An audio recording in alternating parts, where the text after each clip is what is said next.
Flight attendant Syed Blackman looked lost. He was actually the airline's lead safety engineer. They say the skies can bring out the best and the worst in people. During one fateful flight aboard American Airlines, a simple misunderstanding spiraled into an astonishing chain of events that no one could have anticipated. A flight attendant, quick to judge and slow to listen, singled out a quiet black passenger who appeared lost. But little did she know, he was actually the airline's lead safety engineer on a critical mission. In the tense hours that followed, secrets unraveled, alliances shifted, and destinies collided, revealing a lesson in humility and truth that would leave everyone's lives changed forever. Ronald Patterson stood in the bustling corridor of Dallas-Fort Worth International Airport, shifting his carry-on from one hand to the other. At 6'2", with dark brown skin and an athletic build, he cut an imposing figure. Yet inside, he felt an unusual mix of excitement and tension. Ronald, an accomplished lead safety engineer at American Airlines, had a special project awaiting him in Seattle, a new, cutting-edge Boeing 737 safety system that he and his team were finalizing. For the past several weeks, he had worked tirelessly, logging late nights to ensure every detail was perfect. Now, the time had come to see it through. His phone buzzed, and he glanced at a text from his supervisor, Miranda Jenkins, who had become a trusted mentor. "Good luck today," she wrote. "Your presence is crucial. They're counting on your input." Ronald nodded, appreciating her encouragement. This was no ordinary trip. The airline had pinned high hopes on a system that could revolutionize in-flight safety protocols. The press was eagerly waiting for any sign of progress. Corporate leadership was expectant, and the Federal Aviation Administration, FAA, was also keeping a close watch. Ronald knew his role in this ambitious plan carried weight. He believed wholeheartedly in the significance of the upgrade. The gate area hummed with life. Families juggled strollers, kids clutched stuffed animals, and business travelers tapped away on laptops. The overhead announcements punctuated the hum of voices. Ronald found himself scanning the boarding signs, double-checking that he was at the right gate. He noticed that Gate 12 was strangely empty, and he glimpsed a different flight listed on the digital display. Confused, he pulled out his e-ticket and realized there had been a last-minute gate change to C-14 just across the hall. Before he could move, he felt an abrupt tap on his shoulder. Turning, he came face to face with a flight attendant who wore a polite but somewhat forced smile. Her name tag read Cheryl. She was petite, with carefully styled blonde hair, an immaculate uniform, and a pin that boasted her 20 years of service. "You look lost," she said, in a tone that sounded more condescending than helpful. "Can I help you find something?" Ronald blinked in surprise, not entirely sure what triggered her approach. There were dozens of other passengers around, many also checking their phones or scanning the monitors. "I'm headed to Seattle," he replied softly. "I just noticed the gate change. So I'm actually fine, just about to head over." Cheryl nodded slowly, her eyes narrowing slightly as she took in his appearance. "All right, sir," she said, her words clipped. "We want to make sure all our passengers know where they're going." He managed a polite smile, though he couldn't help the slight twinge of discomfort. Something in her tone felt off, like a subtle implication he didn't belong, or maybe he was reading too much into it. Shaking off the strange encounter, Ronald gathered his things and proceeded toward Gate 14. Little did he know, this brief exchange was just a speck on the radar of what would become a turbulent journey. The moment Ronald reached Gate 14, he knew something was amiss. A line had formed, and the seating area was jam-packed, but the conversation among passengers was hushed. People seemed on edge. An elderly man complained that the flight had been delayed due to staff issues, while a nearby mother struggled to calm her toddler, who was crying incessantly for reasons nobody could discern. Amid this atmosphere, Ronald took a seat in the corner, He answered a few urgent emails about the safety system presentations scheduled for later that day. The project demanded his attention, even in the boarding area. He was typing quickly, summarizing last-minute changes, when an announcement crackled over the speakers. "Ladies and gentlemen, this is a final call for flight 2987 to Seattle. We will begin a pre-boarding for passengers needing extra time, and then we'll proceed with regular boarding. Thank you for your patience." He rose and moved to the line for business class travelers. His position as lead safety engineer came with certain privileges, but Ronald never flaunted them. Still, the company had provided him a business class ticket for comfort, especially considering he would be heading straight into meetings upon arrival. As the line began moving, he caught sight of Cheryl at the podium. Their eyes met, and she hesitated for just a second. Ronald couldn't pinpoint the emotion flickering across her face. Was it curiosity, suspicion, or mere coincidence? When he reached the front, Cheryl's smile was unconvincing. "Your boarding pass, sir," she said. Her colleague, a younger flight attendant named Mariana, stood beside her. Mariana didn't seem to notice the tension, greeting each passenger with a genuine warmth that contrasted with Cheryl's rigid demeanor. Ronald handed over his pass. With a quick scan, Cheryl motioned for him to proceed. He offered a courteous nod and stepped onto the jet bridge. Inside the aircraft, he found seat 3A, one of the more comfortable seats near the front. Settling in, he placed his laptop bag beneath the seat and fastened his seatbelt. Slowly, the other business class passengers filtered in. A middle-aged executive wearing a crisp navy suit took seat 3B, giving Ronald a cordial nod. Across the aisle, a young couple holding hands seemed excited, perhaps heading off for a romantic getaway. Each new arrival brought renewed energy, and though the cabin was subdued, there was an undercurrent of anticipation. But just before the boarding door closed, Ronald felt a slight disturbance. He glanced back to see Cheryl entering the cabin, her posture stiff. She locked eyes with Ronald again this time, with a more pointed gaze. Another flight attendant, Ebony, discreetly whispered something to Cheryl, presumably about the pre-flight checks. Yet Cheryl's eyes lingered on Ronald for a moment too long, creating an inexplicable tension. He forced a small smile again, determined not to read too deeply into it. Soon, the cockpit door opened momentarily, allowing a glimpse of the pilots preparing for departure.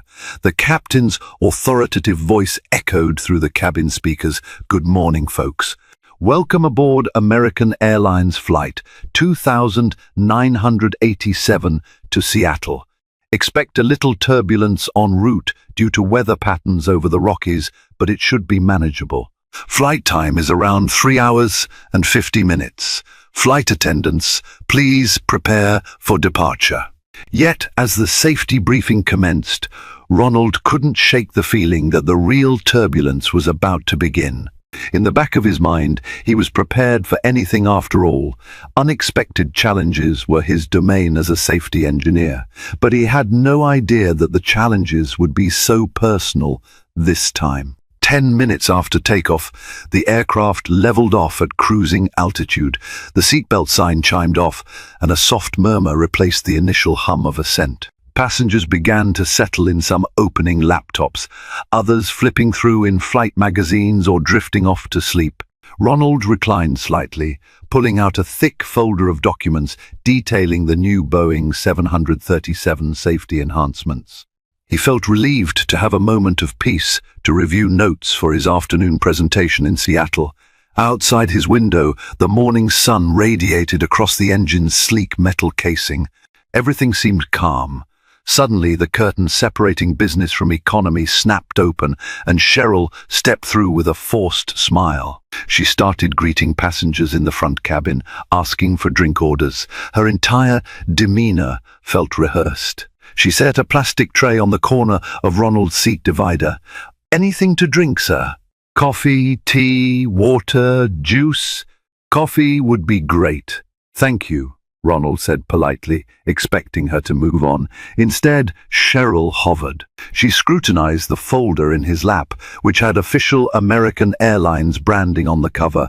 "Interesting reading material," she commented, arching an eyebrow. "You must be really dedicated. Are you some kind of contractor?" Ronald was taken aback by her tone. It walked a fine line between curiosity and suspicion. Still, he decided to respond courteously. "I'm actually the lead safety engineer for this project," he explained. "I'm heading to Seattle for a critical meeting." Her eyes widened slightly before narrowing again. "Oh, that's a big responsibility. Seems unusual. We haven't seen you around the crew areas before." "Most of my work is on the ground," Ronald said, trying to keep his voice steady. He wondered why her interrogation felt so pointed. Cheryl nodded curtly. "I see. I suppose you're important then." Before Ronald could respond, she turned on her heels and headed to the next row, greeting the young couple. Oddly, she was all smiles for them, as if her earlier tension had evaporated. Ronald exhaled, perplexed by her shifting demeanor. He decided to let it go. Maybe she was just having a stressful day. Moments later, Cheryl returned with Ronald's coffee. She placed it down without a word, then abruptly reached over and shut his laptop, which was partially open from earlier. "We're in flight," she said tersely.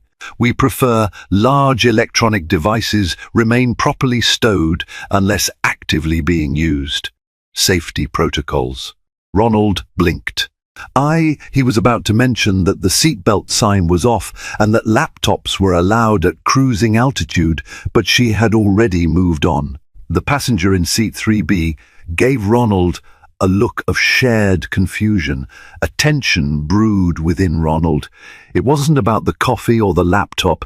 Something more insidious seemed to be unfolding. He resolved that if this continued, he might need to speak with someone else in the crew or even file a complaint upon landing. Yet, as a black man in a corporate world, he knew he had to measure his responses carefully. Overreacting could cost him far more than a scene at 30,000 feet. He sipped his coffee, eyes drifting to the folder in his lap.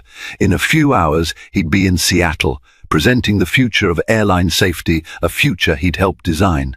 He tried to focus on the importance of that mission, reminding himself that in the grand scheme, the petty actions of one flight attendant shouldn't matter. But in a world where the smallest biases could ripple out into larger conflicts, Ronald suspected this was only the beginning. As the flight progressed, the captain's forecast of turbulence became a reality. Small jolts rocked the plane, causing the overhead lights to flicker occasionally. Passengers gripped armrests, and the flight attendants began their safety checks, ensuring tray tables were up and seatbelts were fastened. Ronald calmly continued his review, pausing only when the turbulence grew a bit heavier.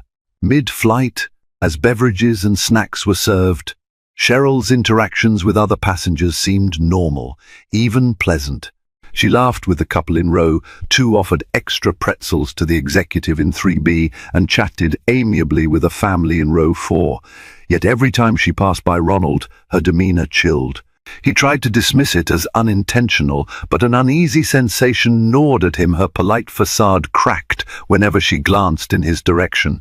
Eventually, Ebony, the other flight attendant, served Ronald a second cup of coffee. She was friendly, making small talk about the new features American Airlines was rolling out. She recognized the official folder and struck up a conversation about how the company was always innovating. Ronald felt a refreshing sense of normalcy talking to her. Ebony even apologized for the earlier confusion about the laptop policy. "There's no harm in using your laptop at cruising altitude, especially after the seatbelt sign is off," she clarified. "I'm not sure what that was about." Ronald simply smiled and thanked her, not wanting to stir up trouble among the flight crew. Ebony nodded empathetically, seemingly aware that something was amiss, but also unwilling to create a scene in front of the passengers. "If you need anything, let me know," she said gently. For a while, the aircraft settled into a calmer rhythm with the seatbelt sign-off. Ronald returned to his notes, double-checking the presentation slides. He felt the tension in his shoulders ease. Maybe Cheryl's odd behavior would end as quickly as it started. Then the crackle of the intercom broke his concentration. "Flight attendants, please be seated," the pilot announced. "We're expecting moderate to severe turbulence ahead." Within seconds, the plane began to quake more violently, jolting passengers against their seats.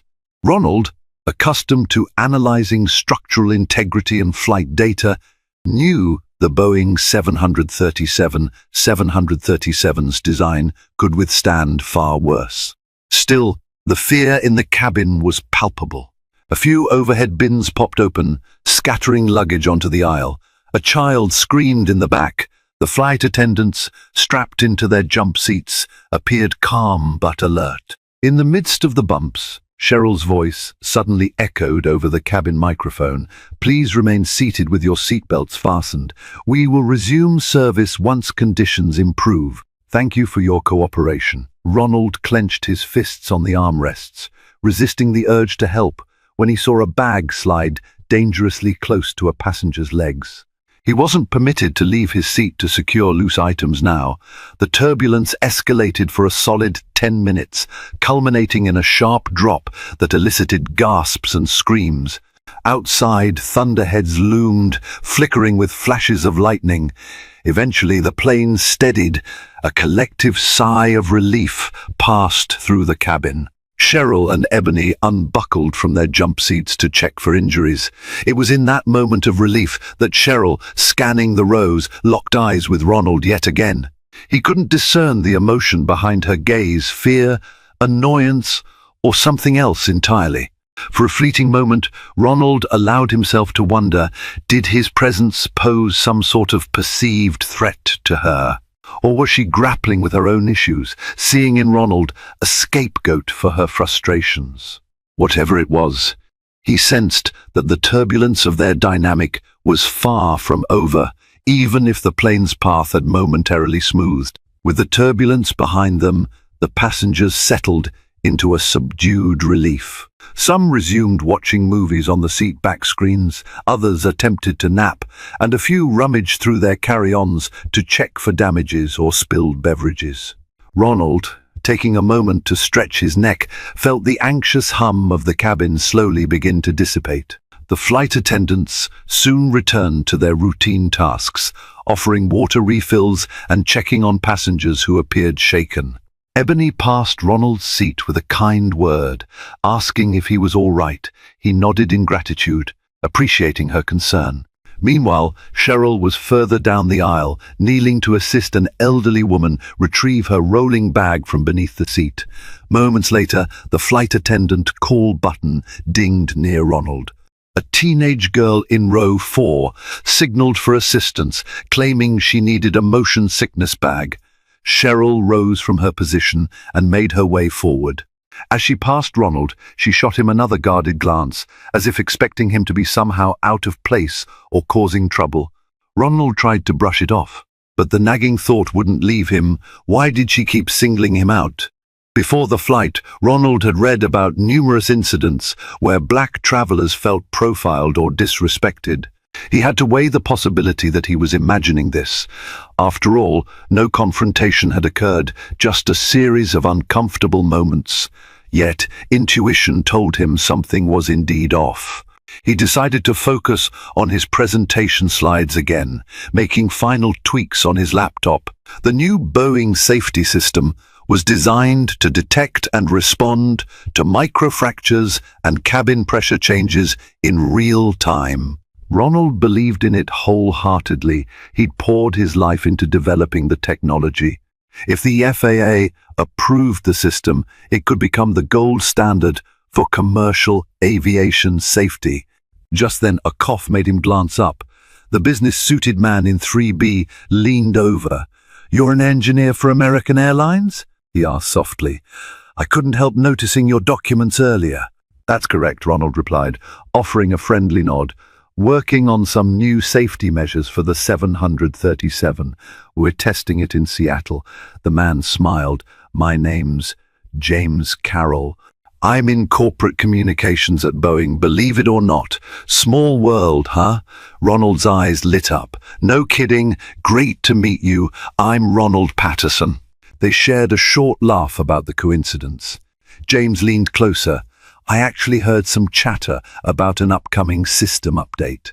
If it's anything like what I've been told, it's going to revolutionize mid-flight risk detection.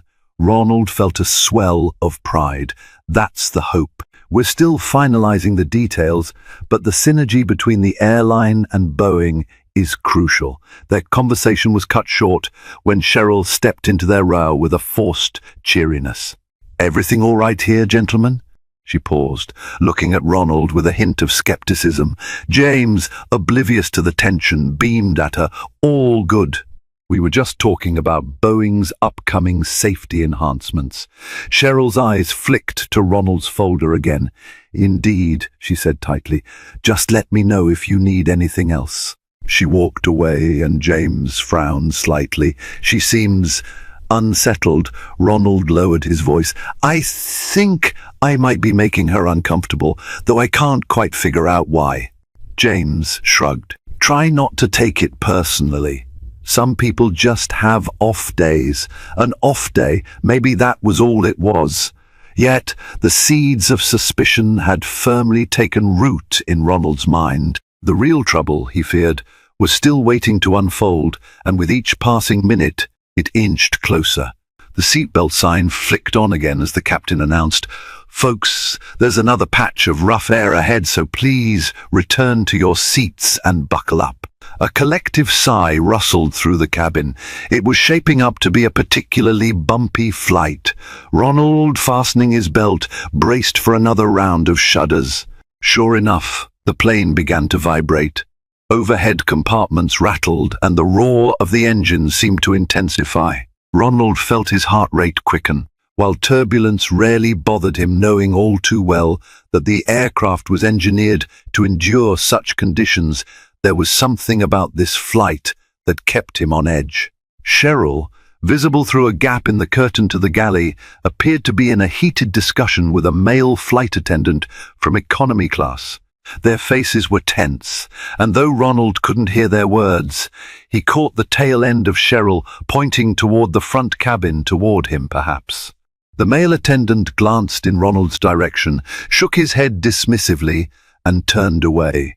Cheryl stomped her foot in frustration, then composed herself and returned to her duties. The strange interaction added more fuel to Ronald's concerns. Was she complaining about him? Did she think he was trespassing in business class? Or did she doubt his credentials somehow? His mind churned with possibilities. Soon after, the turbulence subsided and the seatbelt sign clicked off. Passengers exhaled with relief once more. Determined to break the awkward tension, Ronald pressed the overhead call button. He needed a bottle of water, and he figured Ebony might respond. However, Cheryl materialized in his row, her features rigid. Yes? She asked tersely, clearly bracing for some kind of confrontation. May I please get a bottle of water? Ronald requested, forcing a polite smile. He hoped to diffuse whatever negativity lingered between them. Her lips pursed. Certainly, she said after a beat, then disappeared behind the curtain. She returned quickly, handing over the water. Before he could thank her, she spoke in a low tone. You know, if there's anything you need, you can ask directly during regular service hours. Ronald's polite expression faltered. I'm sorry if I inconvenienced you. The seatbelt sign just turned off, and I needed some water. She frowned, as if disbelieving him, then shrugged. All right. Enjoy your flight. Ronald watched her retreat again. The older gentleman in row 2, who had been discreetly observing, cleared his throat. Sorry to overhear, he said gently, leaning back to glance at Ronald. Is everything okay? Ronald forced a smile. I'm sure it's fine, he replied, not wanting to make a scene or pull other passengers into the drama. Inside, though, A vortex of questions spun. Something about her behavior was far too personal to be chalked up to a bad day or typical stress. He decided not to speak to Cheryl anymore, unless absolutely necessary. However, Ebony must have sensed the tension because she soon approached. "Is everything all right, sir? I noticed you seem a bit uneasy." Ronald offered a polite nod. "Just a bit of tension with your colleague. I don't want to cause trouble, but I feel singled out." Ebony's face fell, empathy evident in her eyes. "I'm sorry. I'll keep an eye on things. Please let me know if there's anything I can do." With that, she headed back toward the galley. Ronald returned his attention to his laptop and tried to refocus on his presentation. The numbers, charts, and protocols stared back at him. Usually, he found comfort in logical precision facts and figures that grounded him in certainty. But here, in this enclosed space hurtling through the sky, the intangible complexities of human bias felt more threatening than any mechanical hiccup. He took a long sip of water, breathing in and out slowly. Hours still remained before landing, and he had no choice but to endure the flight. Little did he know what lay ahead would escalate far beyond mere awkward glances and curt words. In the grand scheme of airline safety, personal prejudices might seem small, but on this flight they were about to loom large, setting the stage for a confrontation that would test not only Ronald's patience, but also the very boundaries of justice and respect. The flight continued in a tense stasis, with passengers drifting in and out of light conversation or periodic naps. Ronald tried to immerse himself in finalizing the slides. Occasionally, his thoughts wandered to his fiancée, Ava, who was also in aviation and operations manager for an airport in Denver. She'd often joked that Ronald's calm under pressure was what drew her to him. He quietly wished she was here now, whispering soothing words that would remind him to keep his cool. At around the halfway mark of the flight, the seatbelt sign came on yet again. The captain's voice resonated. "Ladies and gentlemen, we have some weather ahead of us, so please remain seated. Flight attendants, secure the cabin." The plane began rocking, though not as severely as before. Ronald fastened his belt, closed his laptop, and tucked the folder away. Cheryl and Ebony appeared in the aisle, making their final checks. Overhead compartments were locked, seats were upright, and tray tables folded. One row behind Ronald, a boisterous passenger loudly protested the constant seatbelt restrictions. He was a tall, broad-shouldered man wearing a sports cap. "I got to use the restroom, man," he complained to Cheryl, slurring slightly. It seemed he'd indulged in a few too many drinks before or during the flight. Cheryl responded firmly, "Sir, the seatbelt sign is on. For your own safety, please remain seated until the captain deems it safe to move about." "Come on," he drawled, trying to stand. The plane jolted again, forcing him to wobble and cling to the headrest of the seat in front of him. A handful of passengers glanced over, alarmed. "I'm sorry, but you need to sit," Cheryl repeated, her tone urgent. This time, her hand pressed against his shoulder, pushing him gently back into his seat. The man grumbled, cursing under his breath, but complied for the moment. Ronald watched the scene unfold. He found himself momentarily thankful that Cheryl had the composure to handle a challenging passenger. For all the tension she'd caused him personally, she was still a professional flight attendant who had to maintain safety and order, but the respite was short-lived. Another wave of turbulence hit, and the plane lurched. Drinks toppled, and a few passengers yelped. The cabin lights flickered ominously. Suddenly, the sports-capped man launched forward again, determined to reach the restroom at any cost. Cheryl lunged, trying to stop him, and the scuffle drew more attention. In the chaos, Ebony arrived to assist. Their combined efforts finally got the man back into his seat, but not before he let out a string of expletives. Ronald felt his pulse quicken. Unpredictable disruptions in a confined aircraft always carried the risk of escalation. The man shoved Cheryl's arm away, yelling, "Get off me!" He lifted a finger, pointing accusingly at Ronald for no apparent reason. "And you, what are you looking at?" Ronald blinked, stunned. He raised his hands in a placating gesture. "Sir, I'm not looking for trouble," he said, voice calm. Cheryl's eyes snapped to Ronald, then back to the unruly passenger. "Sir, calm down. He has nothing to do with this." She sounded genuinely concerned. The man, however, seemed to latch onto Ronald as a target. "I see you," he muttered, "sitting there like you own the place." Ebony was quick to intervene. "Sir, if you continue this behavior, we'll have to report you. Please remain seated." The tension in the cabin was thick enough to cut with a knife. A few rows ahead, James Ronald's new acquaintance stole a worried glance toward him. Ronald stayed silent, refusing to engage. The last thing he wanted was an altercation in midair. Cheryl managed to subdue the man's outburst, but as she guided him back firmly, her stern gaze flickered toward Ronald yet again. He couldn't read her expression this time. Was it fear, blame, or a sudden empathy, realizing that Ronald had been an easy scapegoat in this whole fiasco? Eventually, the man slumped in his seat, muttering incoherently. Cheryl and Ebony retreated to the galley, presumably to file an incident report. Ronald exhaled, trying to calm the adrenaline surging through his veins. Another wave of turbulence set the overhead lights swaying. The air felt thick, charged with tension, as if bracing for the next blow. As he stared at the back of the seat in front of him, Ronald found himself thinking, this wasn't just about one ignorant passenger or a stressed flight attendant. It was a microcosm of how easily biases, assumptions, and heated emotions could erupt, especially in high-pressure environments. If something else happened, something bigger, would cooler heads prevail, or would prejudice take the controls? After the incident with the disruptive passenger, Cheryl retreated to the forward galley for a while.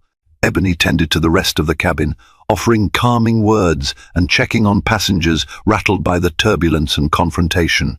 Ronald attempted to bury himself in his notes again, but he found his mind drifting, recounting every unsettling exchange with Cheryl since he boarded. He wished the flight would just land, so he could escape the claustrophobic tension and focus on the safety system presentation. At last, the seatbelt sign went off, and a hush of relief swept through the aircraft. Ronald felt his shoulders loosen. Then, to his surprise, he saw Cheryl emerge from the cockpit's direction, her face set with grim determination. She strode directly toward row 3, ignoring the calls of a passenger in row 2, who was trying to get her attention. "Mr. Patterson," she said, addressing Ronald by name for the first time. The use of his surname startled him. How did she learn it? He assumed it was from the manifest or from Ebony. "I need you to step to the galley with me, please. There's a matter we need to discuss." Ronald's pulse quickened. His eyes flicked to James, who looked equally perplexed. The couple across the aisle exchanged worried glances. "Is something wrong?" Ronald asked calmly. Cheryl's voice was low, devoid of the usual forced cheeriness. "It would be better if we speak privately." Her hand gestured to the forward galley. Unease coiled in Ronald's stomach, but he nodded, unbuckling his seatbelt. Rising, he followed Cheryl up the aisle. Ebony, spotting them, seemed alarmed but stepped aside. In the narrow galley, Cheryl turned to face him, arms folded. "I understand you're some kind of engineer, but I'm concerned about your presence on this flight," she began bluntly. Ronald fought to keep his composure. "Concerned? About what, specifically?" Cheryl glanced at the door leading to the cockpit, as if checking to see if the pilots were listening. "About your documents, your behavior. I spoke to one of my colleagues about unusual passenger activity." She took a breath.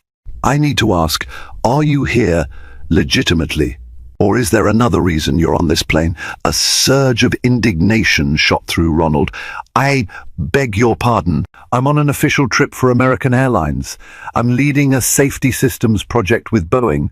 I don't understand how that could be questionable." Cheryl's eyes flickered with suspicion. I find it odd you've never been introduced to the crew, and you keep rummaging through confidential files. You could be risking passenger safety." Ronald's voice trembled with controlled anger. "If you bothered to look at my company ID or asked Ebony, you'd know exactly who I am.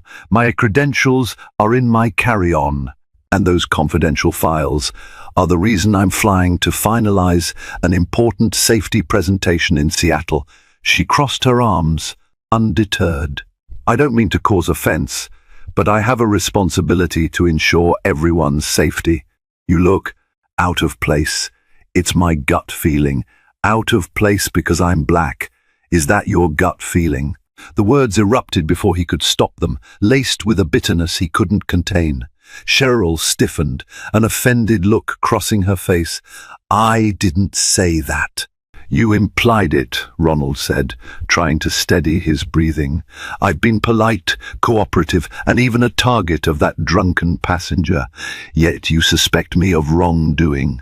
Why?" She seemed to waver for a moment, as if second-guessing her approach. Then her gaze hardened. "I won't apologize for doing my job. Now, if there's no issue, please return to your seat. But don't think I won't keep an eye on you." Ronald drew in a shaky breath. "Fine," he said, forcing the word out before he turned and made his way back. Passengers watched with thinly veiled curiosity. Ebony caught his eye, her face clouded with concern. By the time he reached row 3, his mind was a whirlwind. He wanted to lodge a complaint right then and there, but worried it would cause more problems mid-flight. So he sat, heart pounding, as the hum of the engines filled his ears. Across the aisle, the couple stared at him sympathetically, as if they'd overheard enough to understand the situation. Cheryl's parting words echoed in his head. "I won't apologize for doing my job." He wondered just how far she was willing to take her so-called responsibility and whether anyone else would stand up for him if she decided to push her accusations further. For now, all he could do was endure, waiting for the moment the plane touched down in Seattle, where he hoped justice and common sense would finally prevail. The final hour of the flight felt like the longest 60 minutes of Ronald's life. His confrontation with Cheryl left him fuming and anxious. But he forced himself to focus on the tasks ahead, meeting Boeing's engineering team, presenting the near-final design for the safety system. He'd worked too long and too hard to let one flight attendant's bias derail his commitment. The captain's voice crackled over the intercom. "Folks, we've begun our descent into Seattle-Tacoma International Airport. We should be on the ground in about 25 minutes. Local weather is partly cloudy, with a temperature of 68 degrees. Flight attendants, please prepare the cabin for arrival." A wave of relief washed over the passengers. People sat up, collected their belongings, and prepared for landing. Ronald closed his laptop one last time, storing it carefully in his bag. James Carroll leaned over from seat 3B. "I couldn't help but see you go up front. Everything okay?" Ronald hesitated, then offered a tight smile. "I'm fine, just a misunderstanding." He wasn't about to share the details mid-flight, but James nodded, his expression a mix of curiosity and concern. Through the window, Ronald spotted the Seattle skyline, peeking through the cloud cover. He felt a flicker of excitement. This was a city of innovation where countless aviation breakthroughs had taken place. The imminent approach of the runway steadied his nerves. Soon he would be out of Cheryl's domain, free to report his experience to American Airlines management if needed. As the plane touched down, the landing gear screeched against the tarmac. The aircraft taxied toward its gate, the engines humming with decreasing intensity. Passengers unbuckled seatbelts in unison, a rustling wave of relief. Ronald joined them, standing to retrieve his overhead bag. Suddenly, Ebony appeared. "Sir, could you please remain seated for a moment?" Her voice was gentle but urgent. Ronald's heart sank. "Is there an issue?" She lowered her voice. "Cheryl has contacted airport authorities to ask that you be questioned before you leave the aircraft. She's claimed there's a potential security concern. A cold shock spread through Ronald's limbs. A security concern? What on earth did she tell them? Ebony's eyes shone with sympathy. I don't know all the details. But the captain mentioned local security might board the plane. He's not convinced there's any merit to it, but he's following protocol because it's a crew-initiated alert. Passengers nearby overheard, and a murmur of confusion rippled through the cabin. James stood, eyebrows raised in alarm. "You've got to be kidding," he whispered to Ronald. "This is absurd." Ronald couldn't agree more. Was Cheryl really so paranoid or so prejudiced that she escalated a baseless accusation to security? He clenched his fists at his sides, struggling to remain composed. Legally, he had done nothing wrong. His biggest fear, however, was how quickly misunderstanding could spiral into an official interrogation. The door opened, and two uniformed airport police officers boarded. The first, a tall man with a stern expression, spoke to the captain near the cockpit. The second officer scanned the cabin, pausing when he locked eyes with Ronald. Ebony swallowed hard, stepping aside as they approached. "Mr. Ronald Patterson?" the first officer asked politely. Ronald nodded. That's me. We received a request to speak with you regarding a possible security concern. Would you come with us?" A hush fell over the plane. All eyes were on Ronald, as if he had suddenly become the center of a bizarre spectacle. Cheryl stood at the galley entrance, arms folded, her expression inscrutable. Ronald exhaled slowly, trying to keep his voice level. "Of course. I have nothing to hide." He gathered his carry-on, stepping into the aisle. James put a reassuring hand on his shoulder. "I'll explain who you are to the authorities. I have contacts at Boeing. This is insane." Ronald offered a grateful nod, but kept his gaze forward. Inside, he fought a storm of emotions, anger, fear, and a profound sense of betrayal by the very airline he served. Whatever happened next, it would set a precedent for how a top safety engineer who happened to be black could be treated by those who were supposed to protect and serve passengers. Ronald walked down the jet bridge flanked by two airport police officers. Onlookers, travelers waiting to board other flights paused to stare. The officers led him into a side corridor near the arrivals gate, where another officer waited by a small office with frosted glass windows. The humiliating feeling of being singled out weighed heavily on Ronald's chest. He knew he had done absolutely nothing wrong, yet here he was, about to be questioned like a criminal. James Carroll followed closely behind, determined to offer support. Ronald could hear him on the phone, presumably calling contacts at Boeing to vouch for Ronald's identity. Ebony also trailed behind, her anxious gaze darting around. Cheryl was conspicuously absent. She had left with the other passengers, perhaps to avoid facing the fallout of her accusations. "Step inside, Mr. Patterson," the senior officer said, opening the door to the small office. Ronald complied, placing his carry-on beside the chair they indicated. The room had all the warmth of a sterile interrogation chamber, a desk, fluorescent lighting, and stark white walls. One of the officers began, "We're sorry to inconvenience you, sir, but we received a report that you might pose a security risk. We need to ascertain the facts." Ronald's voice was steady but tinged with frustration. "I'm an American Airlines employee and the lead safety engineer on a project with Boeing. I have my company ID and all necessary documents." "I can show you right now," the officer nodded. "Please do." Ronald opened his carry-on, retrieving his identification and a folder containing an official letter outlining his role and itinerary for the Seattle meetings. The officer examined each piece carefully, nodding occasionally. Another officer stepped out to verify Ronald's credentials with the airline's ground staff. After a tense few minutes, the door opened and James peered inside. "Ronald, I just got off the phone with a Boeing exec. They're ready to confirm your credentials." and that you're here on official business." The officer motioned James inside. "Thank you for coming forward. We're in the process of validating Mr. Patterson's documents. However, we must complete our protocol." James sighed, adjusting his tie. "I understand, but there's been a grave misunderstanding. This man was singled out due to an overzealous crew member.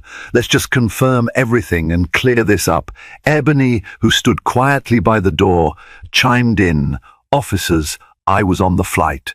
There was no issue with Mr. Patterson's conduct. In fact, he was the target of an unruly passenger at one point." Another pause followed as the second officer returned, handing the senior officer a slip of paper. The senior officer read it, brow furrowing. He then looked at Ronald, a hint of apology in his eyes. "It seems everything checks out, Mr. Patterson. Your story aligns with the airline's records. We have confirmation from both Boeing and American Airlines." The officer exhaled. "On behalf of airport security, I apologize for the inconvenience. We have to take any reported security threat seriously, but evidently there was no basis for this claim." Ronald felt a weight lift off his chest. He mustered as much composure as he could. "I understand you were doing your job, but I need to know how to file a formal complaint. This flight attendant's actions were baseless, and I believe racially motivated." James nodded firmly. "I'll support that complaint. This has gone too far." The officer produced a business card. "You can contact American Airlines Customer Relations, and there's also a channel for FAA complaints if you feel you were discriminated against in flight. We'll document this incident from our end. And for what it's worth, I'm sorry you had to go through this." Ronald took the card, lips pressed together. His shoulders felt stiff, a residue of the tension that had built up over the last few hours. Ebony walked over and gently placed a hand on his arm. "I'll back you up, Mr. Patterson, with whatever statement is needed." He looked at her, grateful.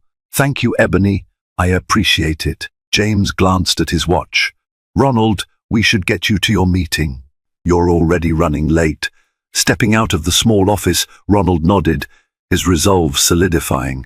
He might have been delayed and humiliated, but he wasn't about to let this overshadow the hard work he'd put into his safety engineering. He owed it to his team and to himself to continue with his mission. Still, an ember of anger glowed within him, and he knew it wouldn't be extinguished until justice was served for the blatant profiling he'd endured. James insisted on driving Ronald to his meeting at Boeing's Seattle facility. Ebony, relieved that Ronald was cleared, parted ways to handle her post-flight duties, promising to stay in touch for any official statements he might need. As Ronald slid into James's rental car, he glanced at his phone, several missed calls from Miranda Jenkins, his supervisor, and a flurry of texts from colleagues wondering where he was.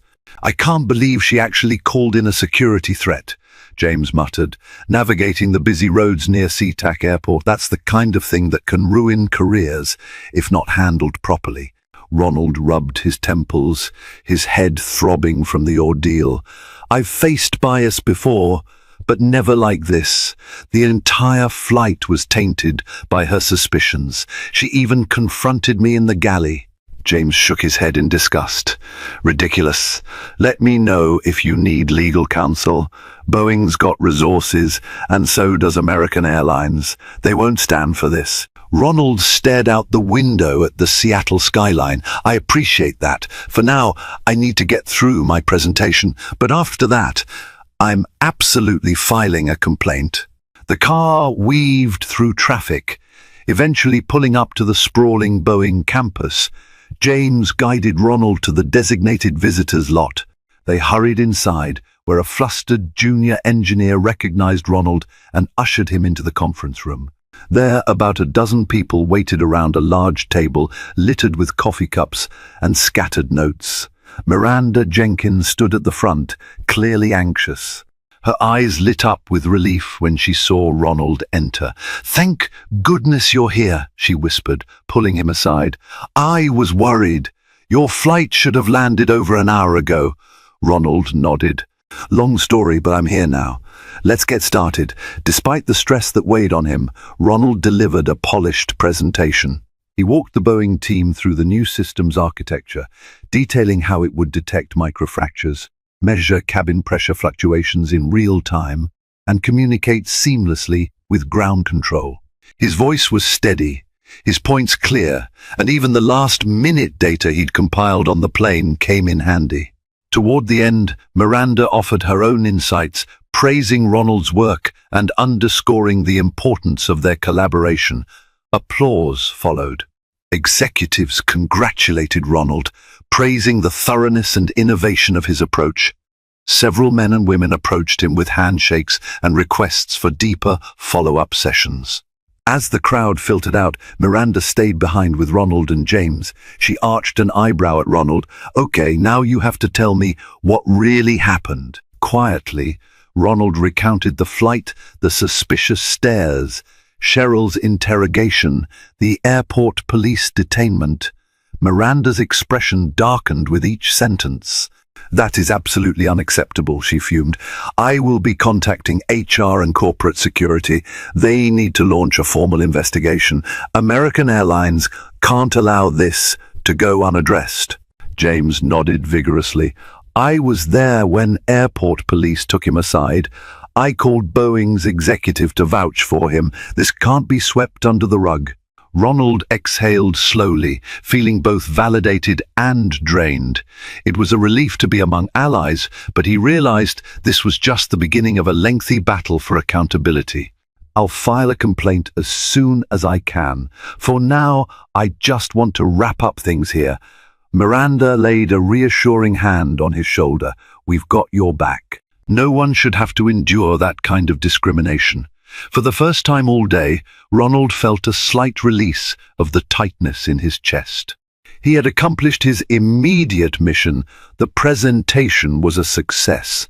Yet in the back of his mind, the confrontation with Cheryl still burned, casting a long shadow over what should have been a triumphant milestone in his career. Resolving that injustice would be a new mission, one he refused to abandon. In the days following his successful presentation at Boeing, Ronald became the talk of the aviation circles for two reasons: his breakthrough safety system proposal and the shocking incident of discrimination he'd faced. Word spread quickly within American Airlines corridors that a high-level engineer had been profiled and almost detained due to a flight attendant's unfounded suspicions. True to her word, Miranda Jenkins filed a comprehensive complaint with both American Airlines management and the appropriate regulatory bodies. Ebony, who had witnessed the entire ordeal, provided a statement detailing Cheryl's behavior. James Carroll offered corroboration from his vantage point. Even the airport police's incident report referenced the flight attendant's groundless accusations. Corporate leadership at American Airlines took swift action. They called Ronald in for a meeting at their Fort Worth headquarters, where executives apologized profusely. They acknowledged not only the distress he endured, but also the potential legal ramifications. In a public-facing statement, the airline reaffirmed its commitment to diversity, inclusion, and fair treatment for all employees and passengers. A week later, Ronald received a call from Human Resources. The woman on the other end spoke in a measured tone. "Mr. Patterson, I'm informing you that after our internal investigation, flight attendant Cheryl's actions were found to be in direct violation of our Code of Conduct and anti-discrimination policies. As a result, she has been terminated from her position. We will also be implementing additional sensitivity training for all crew members to ensure this doesn't happen again." Ronald felt an odd mixture of relief and sadness. While he believed Cheryl's punishment was warranted, he couldn't help but feel that the situation might have been prevented through better training or more rigorous oversight. Still, her immediate termination was an unmistakable message. Prejudice would not be tolerated, especially at an airline that served millions of passengers annually. In the aftermath, Ronald's professional star continued to rise. The Boeing safety system progressed through the final stages of testing and was poised for FAA review. Industry publications praised the collaborative effort, and Ronald was singled out as one of the bright minds steering aviation toward a safer future. He found himself invited to speak at conferences, where he diplomatically recounted the importance of vigilance in both technology and human relations. As for Cheryl, rumors circulated about how she had moved out of state to avoid the media spotlight. Some accounts claimed she was shocked by her dismissal, never fully comprehending that her biased treatment of a black passenger, who also happened to be an esteemed colleague, was an egregious breach of policy and basic respect. In quiet corners of the internet, debates raged about racial profiling in public spaces, using Ronald's story as a cautionary tale. But Ronald didn't dwell on Cheryl. He had a wedding to plan with Ava, a future to build, and an entire industry relying on the innovations he was spearheading. In the grand scheme, one person's prejudice was small compared to the groundbreaking safety improvements set to protect millions of travelers. The karmic justice he received reminded him that sometimes the best course was to remain steadfast and let the truth surface in its own time. Still, whenever Ronald passed through an airport gate or settled into a seat on an American Airlines flight, he couldn't help but recall the humiliating experience of being singled out without cause. That memory fueled his determination to create an aviation world that was safe, not just physically, but socially for everyone. And in the quiet moments at cruising altitude, with the clouds rolling beneath the wings, he reminded himself that no amount of turbulence on the plane or in life could ever force him off course. In a world where small biases can spark storms bigger than any turbulence in the sky, Ronald's story shines as a powerful reminder. Judging someone at a glance can lead to life-altering consequences for you and for them. Amid the chaos, Ronald remained composed, trusting that truth and justice would eventually prevail. In the end, not only did he earn vindication, but the ripple effect of his stand sparked meaningful change within the airline. If you found Ronald's journey inspiring, remember this: we all have the power to rise above prejudice, to challenge outdated mindsets, and to demand fairness in every space we occupy. Don't let anyone clip your wings or ground your dreams. Keep striving, keep shining, and if this story resonated with you, please do your part to share it. Like, share, and subscribe to help spread this message far and wide. Let's keep soaring toward a brighter, more inclusive future.